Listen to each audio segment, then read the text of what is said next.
ఓం నమో లక్ష్మీదేవ్యే నమః. వరలక్ష్మి వ్రత కథ.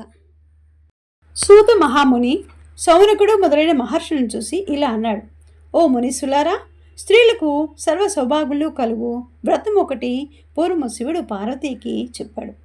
దాన్ని చెప్తాను వినండి. ఒకరోజు కైలాస పర్వతన శివుడు తన సింహాసనం మీద కూర్చుని ఉండగా పార్వతీదేవి ఆయన్ని సమీపించి, దేవా, లోకంలో స్త్రీలు ఏ వ్రతం చేస్తే సర్వ సౌభాగ్యాలను, పుత్ర పౌత్రాదులను కలిగి సుఖ సంతోషాలతో ఉంటారో అటువంటి వ్రతం ఏదైనా ఉంటే సెలవివ్వండి అని అడగ్గా పరమేశ్వరుడిలా చెప్పాడు: ఓ దేవి, స్త్రీలకు పుత్ర పౌత్రాది సంపదలనిచ్చే వ్రతం ఒకటి ఉంది. దాని పేరు వరలక్ష్మి వ్రతం. ఆ వ్రతంను శ్రావణ మాసంలో శుక్ల పక్ష పూర్ణిమకు ముందుగా వచ్చే శుక్రవారం రోజు చేయవలను. పార్వతీదేవి, నాదా, ఆ వరలక్ష్మి వ్రతం ఎలా చేయాలి? ఏ దేవతను పూజించాలి? ఏ విధంగా చేయాలి? దీనిని ఎవరైనా ఇంతకుముందు చేశారా? ఆ వివరాలన్నీ చెప్పండి అని అడగగా శివుడు పార్వతీదేవిని చూసి, ఓ కాత్యాయని, వరలక్ష్మి వ్రత విశేషాలు చెప్తాను విను. పూర్వము మగధ దేశమున కుండినమనే ఒక పట్టణం ఉంది.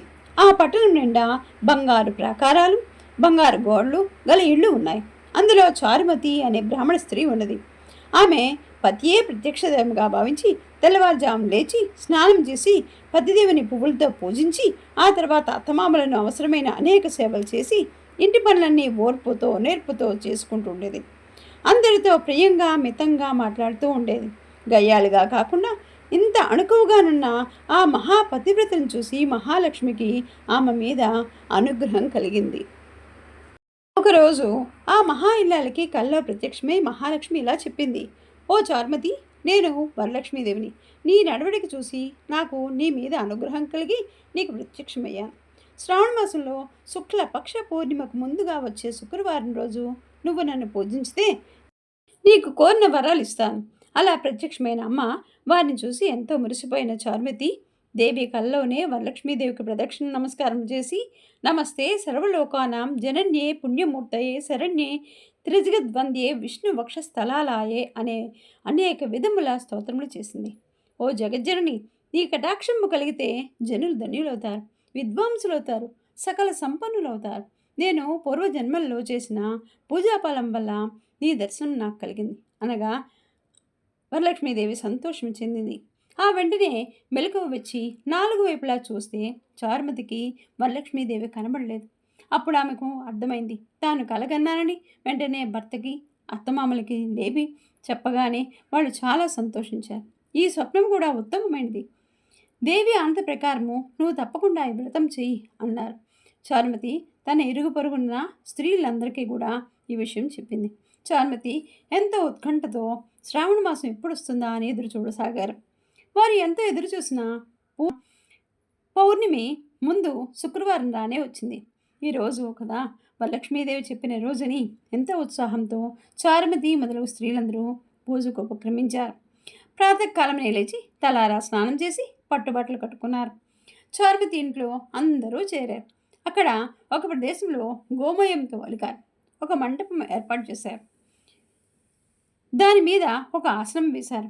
ఆసనం పైన కొత్త బియ్యం పోసి మరి చిగుళ్ళు, మామిడాకులు, అలంకారాలతో కలసం ఏర్పాటు చేశారు. అందులోకి వరలక్ష్మీదేవిని ఆవాహనం చేశారు. చారుమతి మొదలగు స్త్రీలతో ఎంతో భక్తి శ్రద్ధలతో పూజ చేశారు.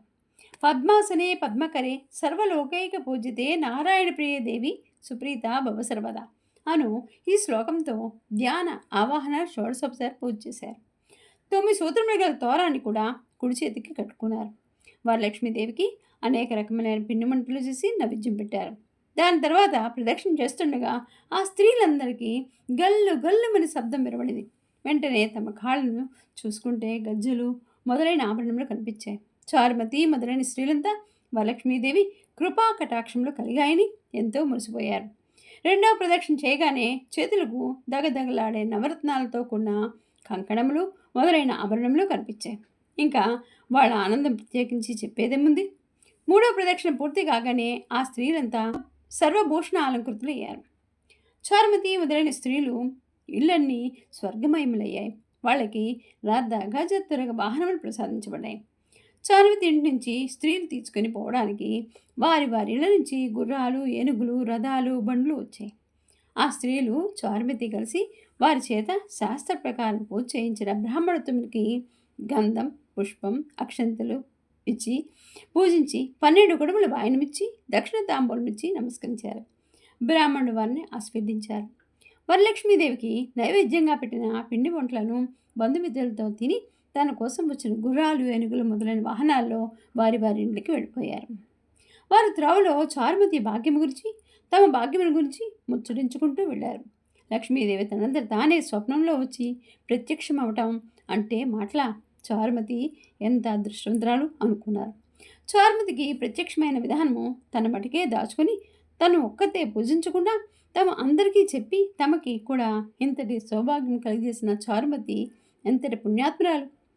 అలాంటి ఆమె పరిచయం కలిగిన వెంటనే ఉండిన తామెంతో భాగ్యవంతులు అని ఎంతో మురిసిపోయారు. అప్పటి నుంచి చారుమతితో సహా వారందరూ క్రమం తప్పకుండా ప్రతి సంవత్సరం ఈ పూజ చేస్తూ దాన కనుక వస్తూ వాహనాలు కలిగి సుఖ సంతోషాలతో ఉన్నారు. కావున ఓ పార్వతి, ఈ ఉత్తమమైన వ్రతం చేస్తే, అలా ఎదుటివారికి చెప్పి చేయిస్తే సర్వ సౌభాగ్యాలు కలిగి శుభంగా ఉంటారు.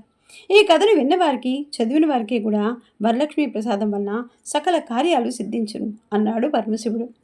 సూత మహాముని, సౌనకుడు మొదలగు వారితో, మునులారా విన్నారుగా, చారుమతి ఎదుటి వారిని మంచి కూడా ఎలా కోరిందో. ఎదుటి మనిషికి మంచి కలగాలని కోరుకుంటే అమ్మవారు ఇంకా ప్రసన్నరాలై మీరు కోరుకోకుండానే మీకు మంచి చేస్తుంది అన్నారు. ఓం నమో మహాలక్ష్మీ దేవ్యే నమః.